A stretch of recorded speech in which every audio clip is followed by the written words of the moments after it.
Well, hello there. Good morning. Hey, you look here. Not to start off on the wrong foot or something, but I have figured out that you must be kind of stupid. Yeah, because a more intelligent neighbor wouldn't come up to the fence until there was, something more significant to listen to. Have you ever tried to fly in an airplane? Have you ever? No. In the airplane up, they go up there, and there's nothing up there. No, I've been on an airplane. No, seriously, I've been on an airplane. And if it stops flying, you're pretty much screwed, because it ain't gonna fall up. And when I was a kid, when I first started learning how to use tools, I always thought to myself, even when I was by myself, I thought, well, just one time, when I drop one of these wrenches, I'd like the son of a bitch to fall up. Now I wouldn't care if anybody else was around. I wouldn't care, if anybody ever believed me.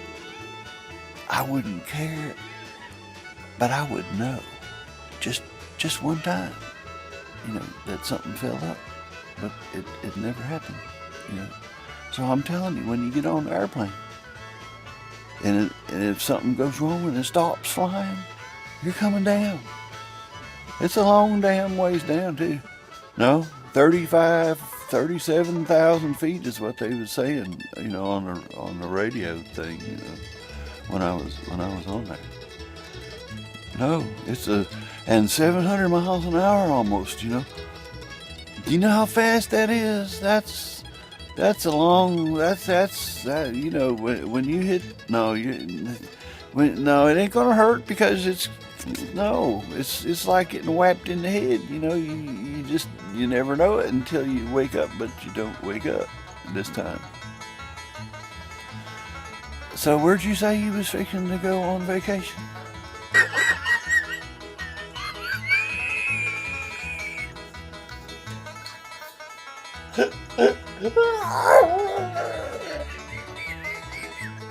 Oh,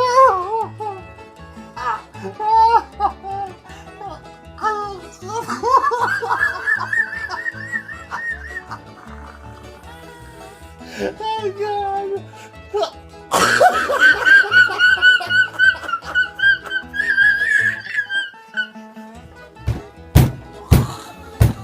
I'm sorry I wasn't here yesterday, because I can't be here every single day, to talk through the fence. I went yesterday to the nursing home to see my Aunt Edna because she's in there. That's where I have to go. And so I went back to her room, and I'm thinking, it's one of them where somebody lives on one side of the room and somebody lives on the other side of the room, and they pretend that they can't see each other. And sometimes they have to pretend like they like each other, otherwise then the orderlies come and beat your ass, because they're arguing or making too much noise, and you can't be having that, because you could have a nursing home riot or something.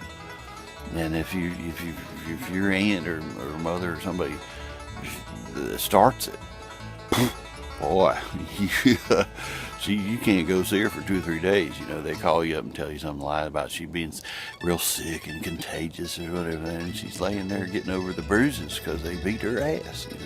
But anyway, I was in there talking to my Aunt Edna in a little while, and I looked across at the other person, and there's 2 orderlies standing over there, and I'm thinking,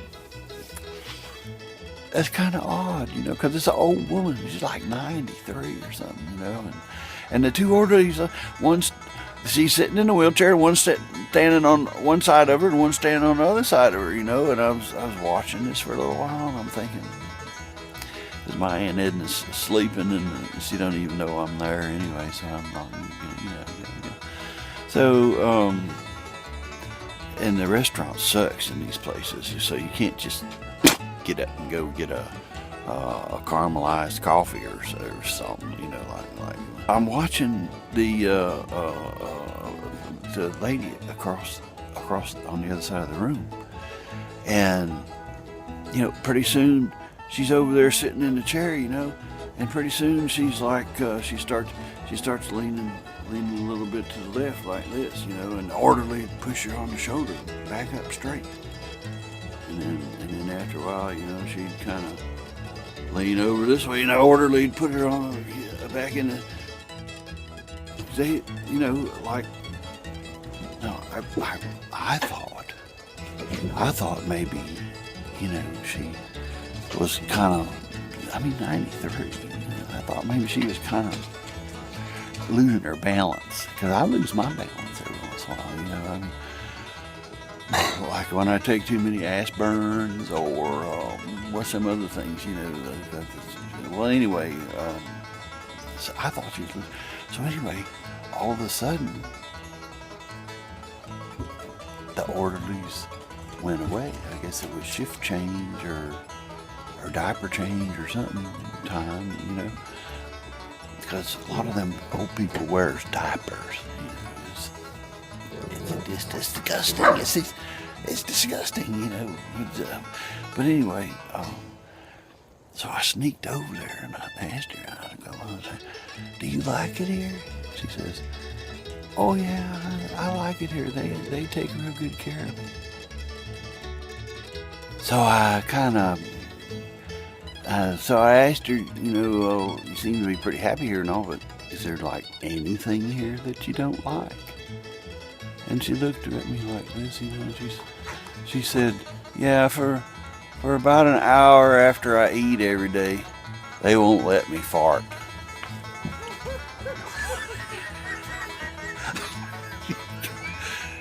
You gotta walk away from that, right? Damn.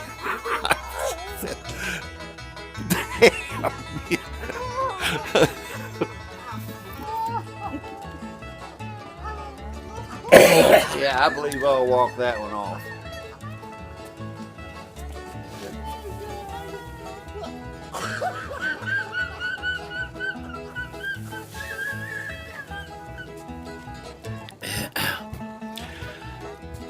And so, you know, it's time to go home, and so on the way out, there was this other little old man.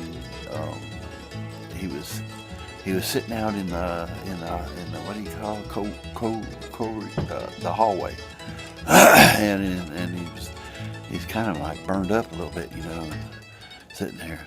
And I looked in the room when I went by, and he must have come out of that room.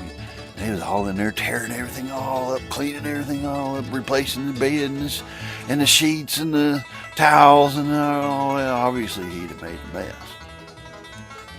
So I asked him, I said, "Well, do you like it here?" He says, "Oh yeah, I love it here." He said, you know, I love it here because every morning about 8 o'clock I take a good warm long piss. And every morning about 9 o'clock, I take a really good poop. And then about 10 o'clock, I wake up to these beautiful nurses come in there and they all cleaning me all up and give me a massage and all this stuff. And they put stuff on me and they put me in the wheelchair and they bring me out here while they clean up the rest of the room.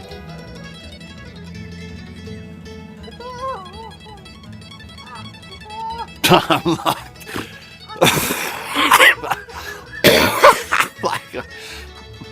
you gotta walk away from that, right? I mean, damn, what are you gonna say? I'm gonna walk this off you.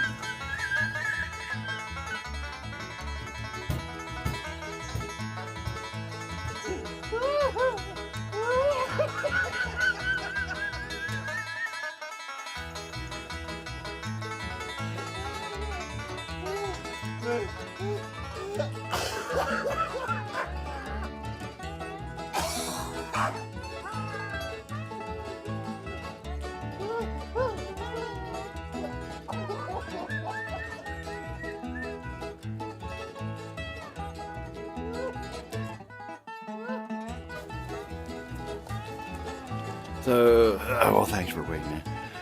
So anyway, I've instructed my children to, like, don't never put me in a nursing home, because I would be most unhappy in there, I think.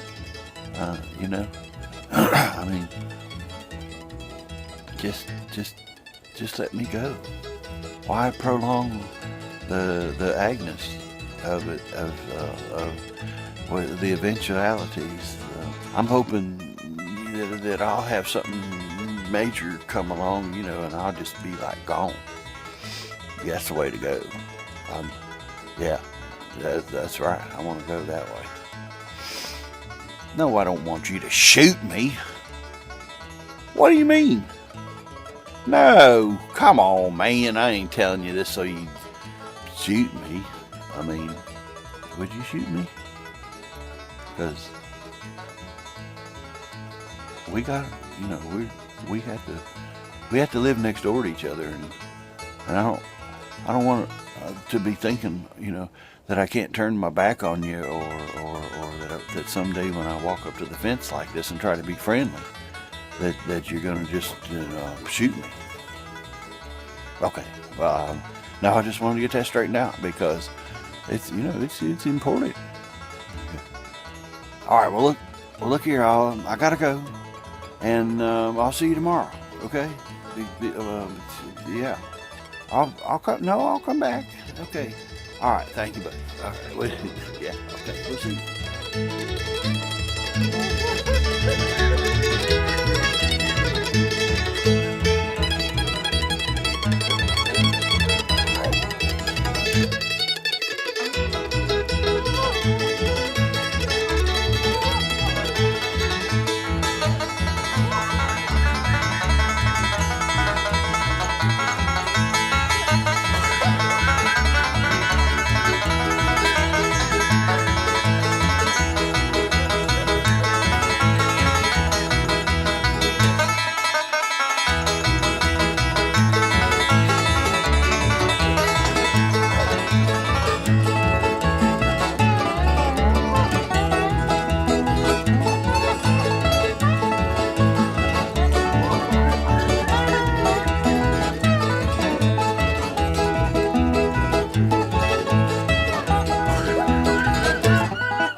Dr. Cavolcalone when you need him.